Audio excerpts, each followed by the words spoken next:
हो सकता है मेरी परिस्थितियों का जो प्रारूप है वो थोड़ा अलग है, आपकी परिस्थितियों का जो प्रारूप है थोड़ा अलग है। कोई भगत शारीरिक रूप से दुखी हो सकता है, कोई आर्थिक रूप से दुखी हो सकता है, कोई सामाजिक, तो कोई पारिवारिक, तो कोई ऑफिशियल रूप से दुखी हो सकता है। लेकिन समाधान सबका परमात्मा का ये तत्व ज्ञान ही है, ये ज्ञान आधार ही है। तो परमेश्वर ने कहा कि आपने दुखों में भक्ति करनी पड़ेगी और आसरा आपने अपने पूज्य गुरुदेव जी का ही रखना है। आपने चूचू में ही भक्ति करनी पड़ेगी। आप सोचो मुझे सारे सुख हो जाएं तो वो जिंदगी में नहीं होने, और यदि हो गए तो भी आप भक्ति नहीं कर पाओगे, क्योंकि वो सुख आपको भावों में भावित नहीं होने देगा, आपके अंदर वो गुण पैदा नहीं होने देगा जो गुण एक सुयोग्य भगत में होने चाहिए। इसलिए परमात्मा ने कहा कि हमारे को चूचू में ही भक्ति करनी पड़ेगी और दूसरा कोई तरीका, कोई समाधान नहीं है। सुनिए परमपिता परमेश्वर जी का ये अनमोल सत्संग।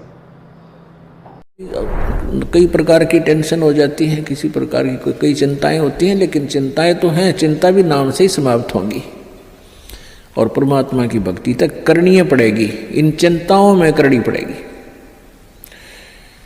एक समय एक दरोगा जी जून के महीने में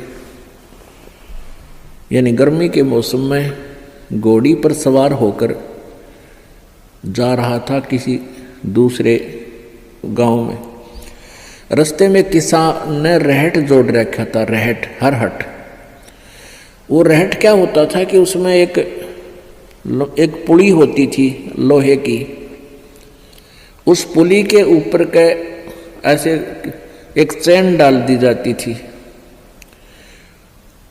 और उसको कोल्लू की तरह, एक कोल्लू आपने देखे हो हाथ के बैलों वाले कोल्लू, उस तरह कोल्लू की तरह बहल से चलाया जाता था और वो रहट का व्हील घूमता था वह पुड़ी, और उसके ऊपर चैन लगी होती थी। नीचे एक कुआं होता था, वो चैन इतनी लंबी होती थी कि कुएं के जल को छूती थी नीचे तक, और उसका बाल्टियां वेल्ड कर दी जाती थी चैन के ऊपर। और वो बैल से बैलों को चला घुमाया जाता था कोल्लू की तरह, तो वो व्हील घूमता था, वो पुड़ी घूमती थी, वह चैन साथ में घूमती थी और नीचे से पानी आकर के खेतों में डलता था और खाली बाल्टियां वापस चली जाती थी और भरी बाल्टियां चैन के साथ ऊपर आती थी, ऐसे चलती थी। तब वो पानी खेतों में सिंचाई के काम आता था। तो किसान की घोड़ी को प्यास लगी, किसान को भी प्यास लगी। उसने देखा कि सामने रहट चल रहा है और पानी पीवेंगे, घोड़ी को भी पिलाएंगे। अब जो ही उस घोड़ी को निकट लाया वो दरोगा यानी वो SHO, तो रहट के अंदर से आवाज आया करती थी, वैसे जुगाड़ होया करते थे। वो व्हील व्याल चढ़ा रखे थे, वो चर चूं करके वह काफी जोर की आवाज आती थी उससे। वह घोड़ी उस चरचू ने सुनकर, चींचू ने सुनकर, और वह फड़क गई, 1 किला दूर जाके डटी। दरोगा जी गुस्से में हो गए, करे किसान या चू चू बंद कर दे भाई, चीचू बंद कर दे, मेरी घोड़ी डर रही है, मैंने पानी पीना और पिलाना है।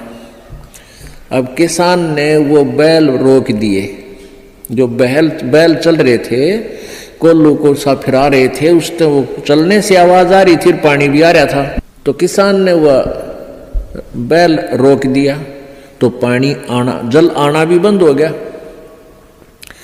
और आगे जल सीधा खेत में जा रहा था। खेत में जल साथ साथ वह जमीन प्यासी थी, पी रही थी। जल घोड़ी के पीने योग्य एकत्रित नहीं रहा, घोड़ी निकट आई, जल था नहीं। दरोगा जी ने कहा कि एक किसान जल निकाल। उसने फिर बैल का डंडा मार दिया, बैल चला तो चूं ची चूं, फिर वही घोड़ी फिर भागी। वो किसान को उसने कहा, दरोगा ने गया चूं चूं बंद करवा, ची चूं बंद कर। उसने फिर बैल रोक दिया, वो फिर घोड़ी लिया, पानी पाया नहीं। तब वो किसान बोला, दरोगा जी इस ची चूं में पी गए तो पी गए ना, दोनों मरोगे तुम। तो ये ची चू में ही पीना पड़ेगा ये जल, राम नाम का भाई। जब राम नाम बंद कर दिया तो भक्ति गई, वह चू चू तो फिर फायदा क्या हुआ। वो टेंशन तो सही से भक्ति और बर्बाद होगी। तो इस चींचू में पानी पीना पड़ेगा, जल पीना पड़ेगा भाई, हिम्मत रखो। और एक दिन परमात्मा ऐसी कृपा करेगा या चींचू भी बंद हो जाएगी, क्योंकि परमात्मा के नाम से सब दुख दूर होते हैं। तो परमेश्वर ने हमारे को कितने प्यारे ढंग से ये समझाने का प्रयास किया है, दरोगा जी की एक छोटी सी कथा का सहारा लेके, कि यदि आपको पानी पीना है दरोगा जी, तो आपको चूंचू में ही पानी पीना पड़ेगा। अगर चूंचू बंद हो गई तो पानी नहीं मिलेगा। चूंचू बंद यानी अगर शांति हो गई, अगर सुख हो गया, तो आपको भक्ति नहीं मिलेगी, फिर आपके भाव नहीं बनेंगे, आपको वो वस्तु नहीं मिलेगी। तो आपको चूंचू में ही पानी पीना पड़ेगा। थोड़ी सी हिम्मत करो।